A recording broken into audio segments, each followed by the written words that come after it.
Hey everybody, welcome to another Tutorial Tuesday. Today's tutorial, Chaturanga. Right, Chaturanga is a posture that is very commonly offered, especially in a vinyasa-based yoga. A lot of people will see it as a transition, but Chaturanga on its own is a posture.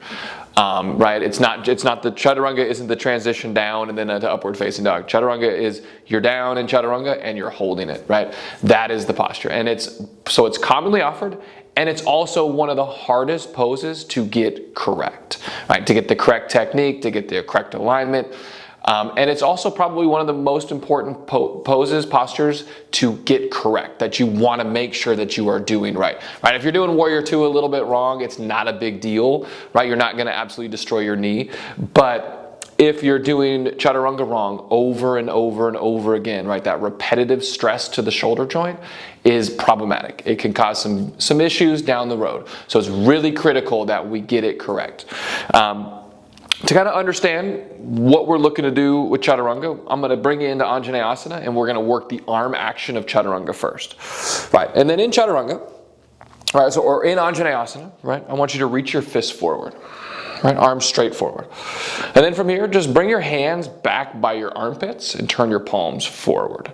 Right, you can feel in this shape, right? This is where a lot of hands end up in Chaturanga, and this is not where we want to be. You can just feel it right now. There's no power in this position, and there's no, it just doesn't feel right. Right? It just kind of feels like it's kind of all up here in the shoulders and you're all kind of bunching up right up here. No strength, right? So reach your arms forward, make your fist. And then imagine you're on a rowing machine, right? You'd never on a rowing machine just pull back here, right? You wouldn't just take the machine and just keep pulling back right here, right? You actually want to pull the elbows down by the side waist. Make sure you can see your elbow crease, and that's really important, and I'll bring that up in a moment once we get this action down. Turn your palms forward. Right? So this is where, if you look down at your wrist, this is where you actually want your hands to end up. You don't want them here. You want them in line with your elbows or close to it. And then draw your shoulder blades together. As you do so, you feel what? You feel the collarbones broaden, and you feel the heads of your shoulders, right, go back a little bit. They're not rounding forward, they go back. And then slide your shoulder blades down the back. Imagine you have jeans on and you're gonna put your shoulder blades into your back pocket. So just shoulder blades down the back. Or it might be easier to think, without straightening the arms, just press the elbows down towards the floor. And you feel all this power. You feel the front of your chest, you feel the back of your shoulders, back of your arms working here, right? This is where we want Chaturanga to be. So let's take a look a few times, right? I like to describe, instead of just bending your elbows and just sinking into Chaturanga, you're actually going to row yourself or pull yourself into Chaturanga. So bring your hands to the mat, come to all fours. Right, look at your thumbs, wrap your elbow creases towards your thumbs. And then from here, right, start to bend your elbows just a little bit. And then with your hands, grip with your fingers and then pull your elbows back. As you pull back, you're going to feel your chest is going to go forward. And then just keep pulling your chest forward, forward, forward. Shoulder blades together, down your back. Right, come about halfway or only to the point that you can keep your shoulder blades towards each other, and then press back to all fours, right? I'll describe why that's important, of knowing when you can't hold your shoulder blades together or towards each other anymore. That's when you've gone too far, in a second here. But elbow creases wrap forward. Grip with your fingers, bend your elbows just a little bit, and already start to pull your chest forward by dragging your hands back without moving them. And then chest forward, shoulder blades together, shoulder blades down the back. Only to the point that you can keep the shoulder blades pulling towards each other, and then press back one more time. Right, grip with your fingers, elbow creases wrap forward. The elbow creases wrapping forward keeps the elbows, when you bend them, down rather than out. We don't want the elbows to flare out. So elbow creases forward. Bend your elbows, pull the hands back, chest forward, chest forward, chest forward, and then come all the way down to the floor. As you come down, take a look at your hands. If they're back relatively under your elbow, right, you've hit it, you've done a good job. If your hands are more by your armpits, right, by your shoulders, we have some work to do, right? We don't want to end up with the shoulders and the hands close to each other. And the same thing would be here, right? As we come into it, I'm not just gonna go here and just bend my elbows, because you look, where do my shoulders go? Right, they go right by my hands. I have to get my chest forward, and the only way to do so is to pull my arms back or my hands back to get my chest forward. Right, so that way when I come down, you can see my shoulders are away from my wrists, right? Because if the shoulders or if the hands are by the wrists, right, we're here. And we already found out, right, in our Anjaneyasana, this is not a strong position, this is not a comfortable position, and our shoulders are dragging up. We want to be here, And the more we can be here, right, the more power we have. You can already feel that, right? That feels strong right here, right? Shoulder blades go, chest is broad, shoulder blades down the back. Strong, powerful position, right? But that's hard, right? That's hard. It's a hard position to be able to hold here, which is why, in my opinion, it's always until you can get a really solid chaturanga with your knees down, right? Don't worry about bringing your knees up. You're gonna get a lot stronger by being here than being here. And then this is your chaturanga, right? And then your upward facing dog. So it's always just start with your knees down, right? You don't need to be some macho man. We don't need to be tough Susie.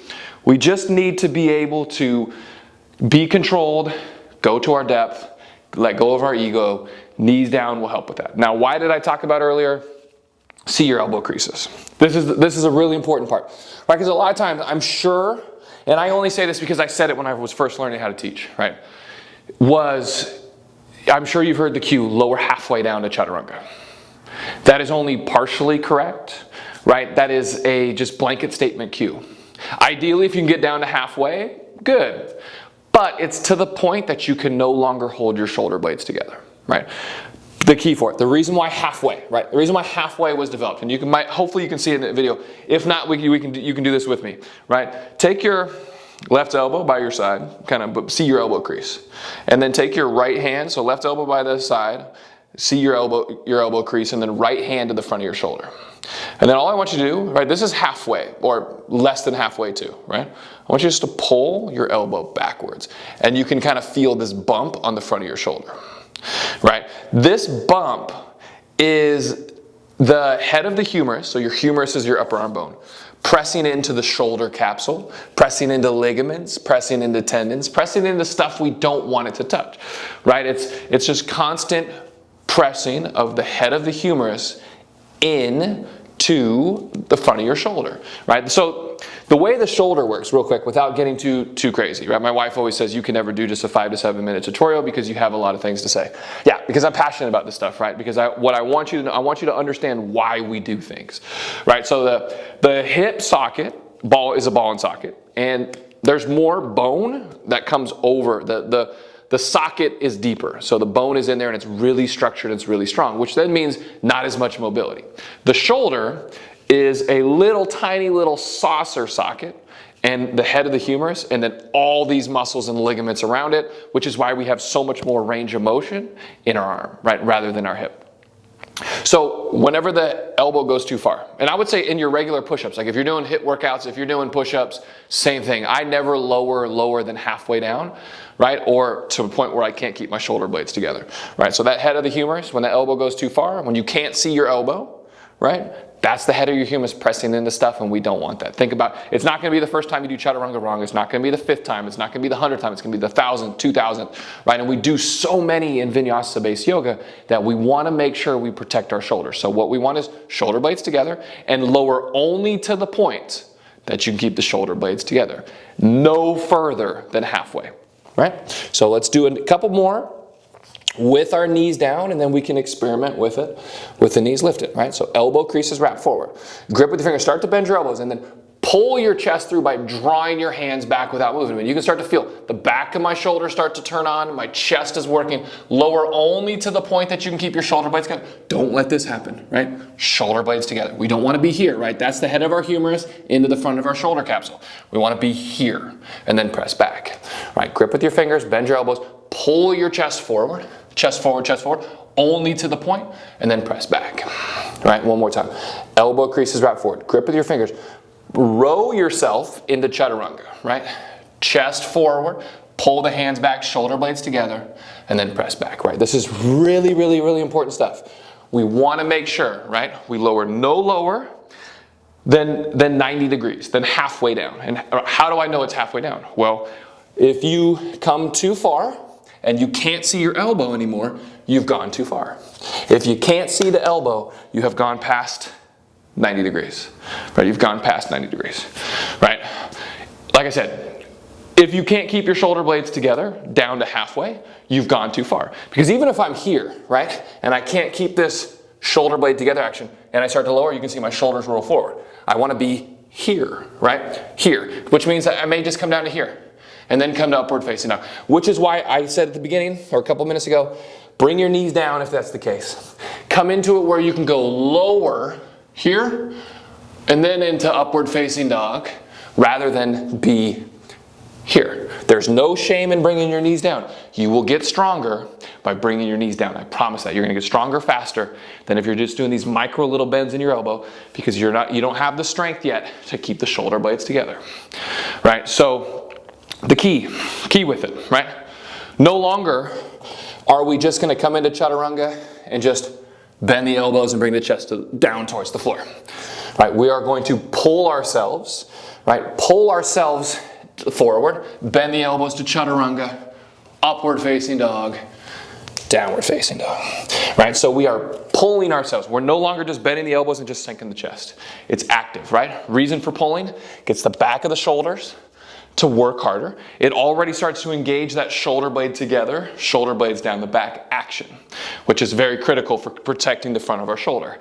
We're only going to the point that we can maintain shoulder blades towards each other, right, without this. We don't want the rounding of the head forward. Same thing is here, right, when the elbow goes past the ribs, the head of the humerus is rolling forward. When the shoulders roll forward, head of the humerus into stuff we don't want it to be in. So let's do a couple with the knees lifted so you can get a feel for how far your depth is, right? So from here, elbow creases forward. Shift forward as far into your toes. That's going to help already. Bend your elbows, but keep pulling your hands back, chest forward, shoulder blades together. When you feel like you can't keep the shoulder blades together, you've gone too far. And then inhale, upward facing dog. Exhale, downward facing dog. Again, come forward to plank. First key, just get all the way onto the toes, right? You can already feel my chest is already going forward. My shoulders are getting away from my wrist. Bend my elbows, shoulder blades together, down my back, lower to the point that I can maintain this, and then upward facing dog, downward facing dog, right? If you want to do a couple more, but just again, keys, don't let the shoulders roll forward. Shoulder blades together, down your back. Make sure you can see your elbow crease, right? See the elbow creases. When you are looking at yourself, right? We don't want to be here with the hands, right? We felt that. This is not strong. This is not comfortable. This has no power in it whatsoever. We want to be here, right? Here, shoulder blades together. You're trying to get your chest as broad as you can, right? So that's Chaturanga. There's a lot of other stuff in the belly, in the legs, that can work too, but the shoulder structure of Chaturanga is the key setup for it. Now you might say, well, why when I run and my elbows are past? Am I doing something to my shoulders? Most likely not, right? It's under load, right? All these, it's taking your elbow too far, under load, puts so much stress on the front of the shoulder, right? If I'm just here, I can do this all day and I'm probably not gonna do anything to my shoulders. But if I'm here and I got all this load in my hands, I wanna make sure I'm avoiding this and I'm here, right? I'm here, not here, right? Quick little thoughts on the legs, right? Engage your quads. Engage your quads, engage your quads, engage your quads. Squeeze your inner thighs. Why squeeze your inner thighs towards each other? It helps the lower belly. And then I've described it in plank before, but with the lower belly, what you want to think about is you're putting on a really tight pair of pants. So as I'm coming into plank, right? I got to put a tight pair of pants on, I got to get that zipper closed. Everybody knows that action, right? Having to suck everything in to get the zipper closed. And I'm going to maintain that shift forward. Don't even look down, just look forward. Pull your elbows back as you bend your elbows, shoulder blades together down your back. And then upward facing dog, downward facing dog. All right, let me know what you think. But the key, please remember, only to the point, lower only to the point that you can maintain the integrity of shoulder blades together down your back. Right, if you're still struggling, there's one tip that some teachers use to help you understand what halfway down is, right? But I've already told you, right? I don't think it should be halfway down. It should be no lower than halfway down, but only to the point you can maintain that. As you'll see that some teachers will place blocks in front, right? The problem with it, and then so that way is you lower your shoulders. The problem is it doesn't teach anything into my back engagement. It just keeps me from going too low, which isn't terrible. But also, is everybody's forearm as long as a block? I mean, whoa, look, mine's actually perfectly the same length as the block. Most people's aren't, right? if anything, right, you can I'd probably go just a lower part. You can set them kind of right behind the hands, right? So when you shift forward and bend your elbows, if you feel your hands start to really press back, or your forearms press really far back into the block, you know that you're bringing your chest too close to your shoulders. Whereas if I take these right behind my wrists, right, I'm gonna have to give them a couple inches behind, but then I'm here. As long as I don't, or I barely touch the block or don't touch them at all, I'm keeping my elbows over my wrists, which means my shoulders are going forward. If you feel this go back, right, it's taking it here, right? Try it out. Let me know what you think. Again, remember, Chaturanga's hard. My recommendation, bring your knees down, get the integrity down. Build that muscle memory of shoulder blades together. Getting your chest as far forward as possible, protecting the front of our shoulder before you try, right? Just remember, we don't want to be elbows out, elbows in. I know this is my wife. She says, I can't stop. One more thing that can help for some people to keep the shoulder blades together is to turn the hands from here to a little bit out, right? So think with your pointer fingers, 10 o'clock, 2 o'clock with your right hand. What that does already, you can kind of feel it, right? Reach your arms forward, palms face forward, and just kind of feel your shoulder blades, right? They're kind of pulling away from each other a little bit. Now just start to rotate the thumbs up a little bit. And you kind of feel that shoulder blades are kind of starting to set onto the back. So it just makes it a little bit easier, right? Turning the hands out, right? That's it. I'm done, I promise. Chaturanga, let me know what you think. Again, it's gonna be a long process, but just know with this technique, if you constantly practice it, if you start with your knees down to get the integrity, you're gonna protect your shoulders long term, because it's not the first time, it's not the 100th time, it's the 1,000, 2,000, 3,000th Chaturanga you do, and we all know how many we do in Vinyasa Yoga, right? Let me know what you think. Thank you, have a good day.